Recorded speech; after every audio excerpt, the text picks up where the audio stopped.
The tips in the last video will all help people to find your videos. But there are also some basic marketing strategies you can opt to use to help your channel grow faster overall too. Watch any of the big YouTube channels and you'll find that they end in pretty much the same way, with the creators asking their viewers to like, share, and subscribe. This is the simplest way to get more subscribers, and it works very well. A lot of people are more than happy to like your content. It just doesn't occur to them, or they don't realize quite how much it helps you. Just asking can make all the difference by making it easy and reminding them. Another very important tip when growing your following on YouTube is to look for other YouTubers that you can partner up with. If you watch any big channel, you'll find that very often it will work with other big channels and feature guest appearances from other creators or just mention those other creators.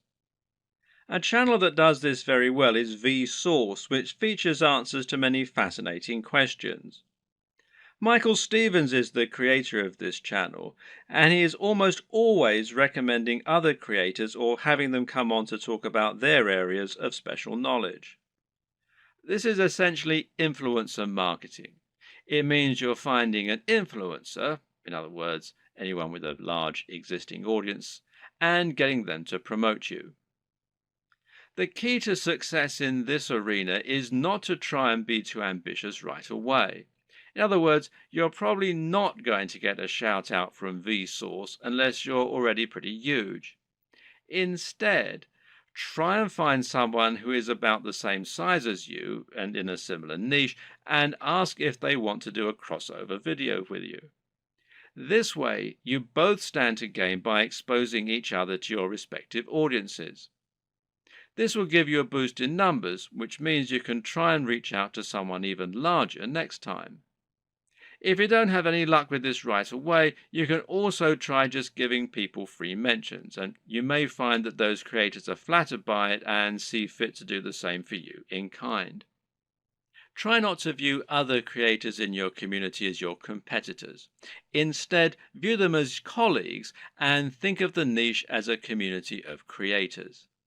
This way, you'll be able to ingratiate yourself into that community and work with them to help get yourself known while delivering something new for their viewers. Of course, YouTube's advertising platform is not just a way for you to make money. It can also be a way for you to spend money on your own adverts. This way, you can create an advert that will show at the start of other videos and bring people to your channel. This costs money though, so it's not going to be a good option unless you already have a good form of monetization set up, and that needs to be more than just advertising. If your YouTube channel is the start of an effective sales funnel that leads people to buy a high-ticket item, you can calculate your LCV, that's lifetime customer value, and then decide how much you're willing to spend on ads. If you choose to go down this route, then it can be very effective. Just take a look at the success of Tai Lopez thanks to his Here in My Garage ads, even if he is pretty much despised by half of the net. Finally, make sure that you aren't doing all of your promotion on YouTube. The best way to look at YouTube is as one part of a much broader strategy to build your brand and build trust and influence across the web. This means you should be on social media, and this will give you a way to share your content as you build more followers. Think of this as a virtuous cycle and try to focus on the synergy between your social channels and your YouTube channel. You can ask people to follow you on Twitter and Facebook in your videos and then use Facebook and Twitter to bring more people back to your YouTube channel and hopefully get more shares among the broader network. This will help to make your brand feel more like a movement rather than a one-man show and should help you to build genuine followers. Your blog, meanwhile, can serve a similar role, and you can use this to add additional content to your videos. This will make it easier for your videos to be found on Google and will give your fans a base where they can enjoy your content when they don't have the option of watching YouTube.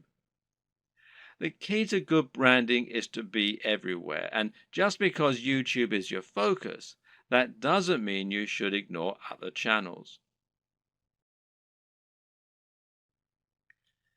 There's an awful lot to take on board here, but the most important thing to always keep in mind is that you're aiming to provide value and to offer something different. You can be smart about the way you do this in order to minimize your work and to maximize your exposure, but the key is to be genuine, to be interesting, and to really work on the quality and production values. It's also important to be consistent and to keep plugging away. Don't expect fame to come overnight and don't expect your first video to get 1,000 views. This takes a lot of time and dedication, and you need to be consistently and reliably churning out high quality video if you're going to convince people to subscribe and keep coming back. But if you're smart and you're determined, then there's no reason you can't make it with the very best of them. And once the hits start coming, things will start to take off fast. And trust me, it's more than worth it.